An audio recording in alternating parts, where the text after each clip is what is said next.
Born and raised in Newfoundland. Yeah, way over on the East Coast. So then the most classic question I get is, where's the accent? And so the joke answer is, it's at the pub at 2 a.m.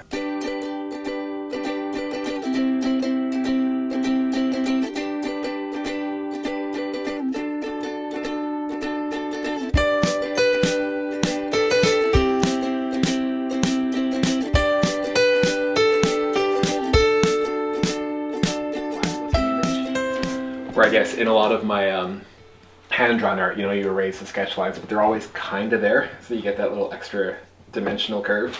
Like, say, that guy there versus that guy there. He just looks a little more like three-dimensional to me. So it's a webcomic called Sax Harbor, and it's a very basic kind of storytelling concept, right? It's like the Odd Couple sort of setup. So the main characters are a little rockhopper penguin who grew up in the Toronto Zoo, which I call it the Ontario Zoo in my comic book, so I don't get any phone calls. And then a polar bear named Sach. He's the namesake of the cartoon, who find each other in the wilderness after a small Greenpeace-style misguided group of people rescue the penguin from the zoo. Can't afford to ship him to the south where he should be, so figure next best thing is ship him to the north where he could be okay.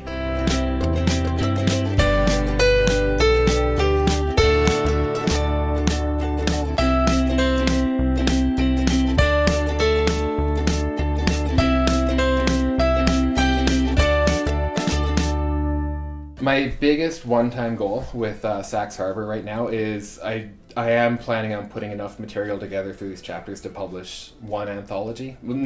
That won't be the end of it, but that's like the minimal standard.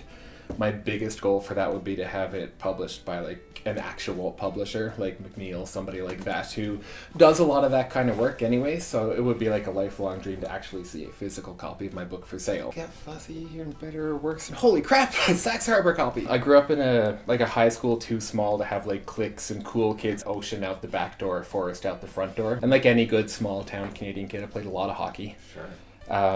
And that's kind of my vision of childhood. I was either wandering around, me and like my little Labrador out in the forest, or sort of rowing the little paddle boat out into the ocean. Those sort of like mini adventures. My biggest image that I have of me as a kid is I didn't have a ton of focus.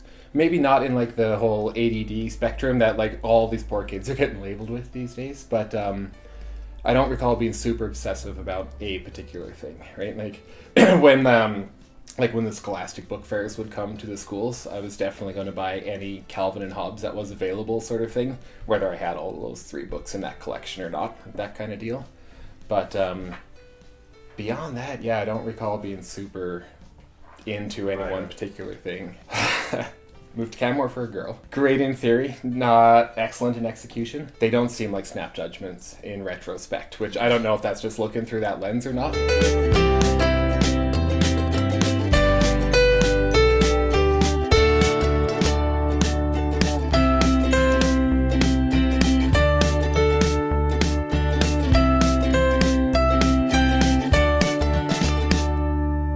Largely what I always did with my kind of cartoony art was make little cartoons, books, birthday cards for my significant others.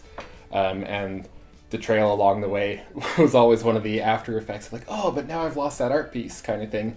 Never put much more thought into it than that. The person that I moved to Canmore with initially, we were together for quite a long time, got engaged, the whole deal, and then it fell apart kind of last second, which feels like it's having the predictably huge impact on my life, but I think the biggest thing I took away from it was that, oh, look at all those awesome art pieces I lost. And kind of, like you say, these things are always coming eventually. I had that moment of, well, maybe I'm working for the wrong audience. Maybe if I put it towards a different audience, it wouldn't go away every time something fell apart on me. So that was kind of the prompt to take it from just doodling for myself to doodling to the outside world. Because I had the characters so long, I had a loose idea of a story I wanted to tell.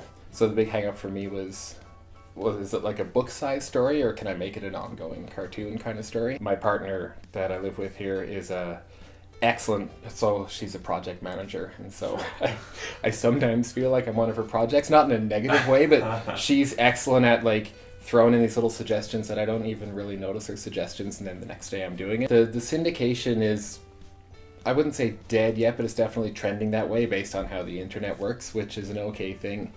In my opinion. So I think that level of, if you look at like the 60s to 50s, like comic book artists were heroes. Like they were celebrity status, like movie actors and that sort of thing, which I would never aspire to. I'm a nice, quiet, private, and go home and not have to talk to a whole lot of people kind of person. But like when I look at, say, like Gary Larson's work from the far side is excellent, but I don't think something I could emulate because I don't have that capacity to churn out like one standalone joke every day in a week. It blows my mind that people can do that.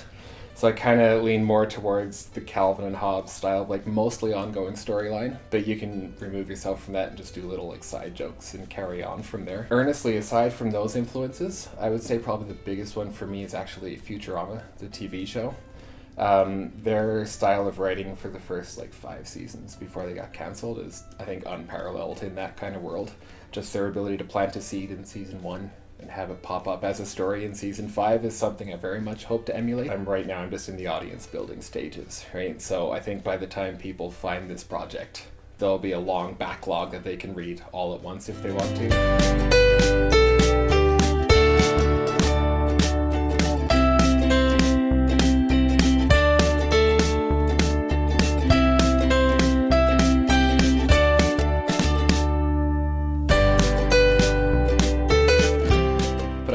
Hugely intimidated by like the online side of things. Sure. Like anytime I go to like the back end of my website to make the simplest change, like you could measure my blood pressure change, like I'm going to erase the entire internet if I do this wrong.